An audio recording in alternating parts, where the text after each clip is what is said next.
اللہ اللہ سبحان اللہ سبحان اللہ سبحان اللہ۔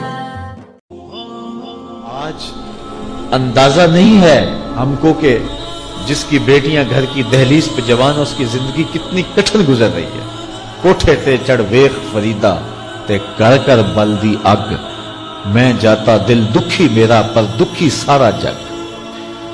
تو پورا معاشرہ اس وقت اس اذیت سے، اس کڑن سے گزر رہا ہے کہ بیٹیاں جوان ہیں اور رشتے نہیں مل رہے، اور پھر اگر رشتے مل رہے ہیں تو بیٹے والوں کے نخرے ہی بڑے عجیب ہیں، اور پھر جس طرح وہ بیٹیوں کو، غریبوں کی بیٹیوں کو لونڈیاں بنا کے اپنے گھروں میں رکھتے ہیں، تو یہ ایک الگ درد کی اور دکھ کی کہانی ہے۔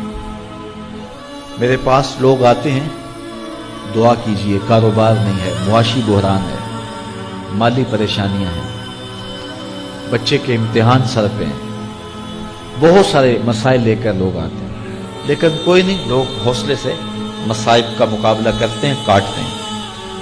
لیکن کچھ لوگ آتے ہیں دعا کے لیے تو بات کرتے ہی آنکھیں چھلکنے لگتی ہیں اور میرا دل بھی قابو میں نہیں رہتا۔ لوگ کہتے ہیں کہ حضرت دعا کرو، بیٹی سسرال میں دکھی ہے، اللہ سکھ دے دے۔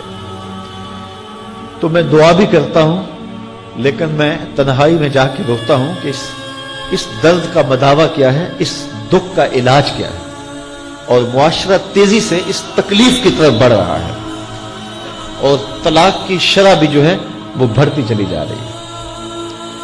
میرے پاس ایک دن ایک صاحب آئے، ساتھ ان کی بیوی تھی، اور میں انہیں جانتا ہوں، عزت دار لوگ تھے۔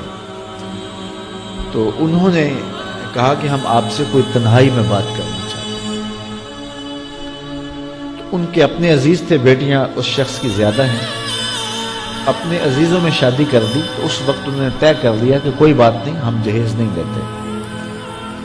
لیکن وہ باپ بلک بلک کے مجھے کہہ رہا تھا کہ کتنے دنوں سے میری بیٹی گھر آ کے بیٹھی ہوئی ہے، اور وہ کہتے ہیں کہ اتنی دیر واپس نہ آنا جب تک تیرا جہیز پورا نہیں ہو جائے گا۔ میں کہتا ہوں کتنا صفاق معاشرہ ہو گیا ہے اور کتنے کٹھن حالات ہو گئے ہیں۔ تو جب معاشرہ اس کیفیت میں چلے جائے تو پھر انارکی پھیلتی ہے اور معاشرے پھر قائم نہیں رہتے۔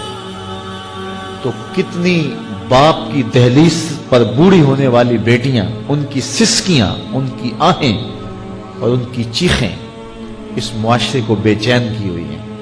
تو امیر لوگوں کی ذمہ داری ہے کہ وہ غریبوں کے دکھ بانٹ لیں۔ اللہ تعالیٰ ارشاد فرماتا ہے کہ فَقُّ رَقَبَةٍ او اطعام فی یوم ذی مسغبہ، کسی پھنسے ہوئے کی گردن چھڑانا یہ بڑی نیکی ہے۔ تو اس وقت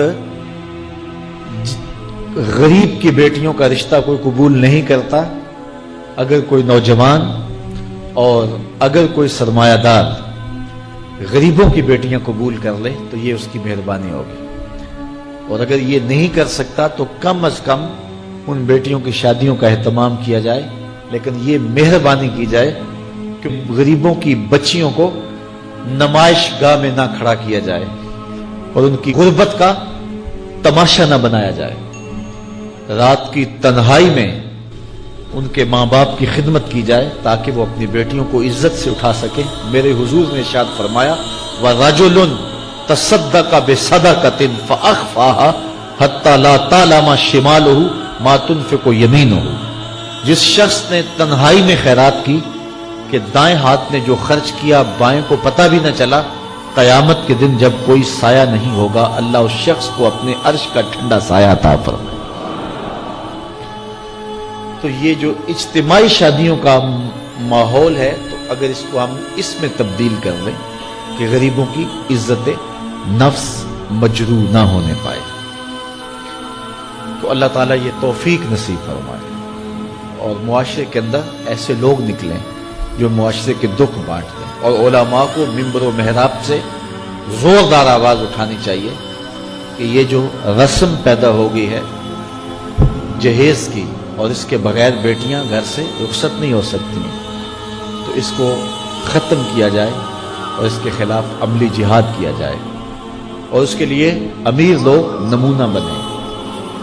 غریب لوگ تو نمونہ بن نہیں سکتے، مشکل ہے ان کے لیے، لیکن امیر لوگ اگر نمونہ بنے تو وہ بن سکتے ہیں، اور معاشرے کے اس ناسور کو ختم کیا جا سکتا ہے، اور غریبوں کی بیٹیاں عزت سے اپنے پیا گھر سدھار سکتی ہیں، اور ان کو جو ہے ان کے ماں باپ کو تسکین کی اور چین کی نیند آ سکتی ہے۔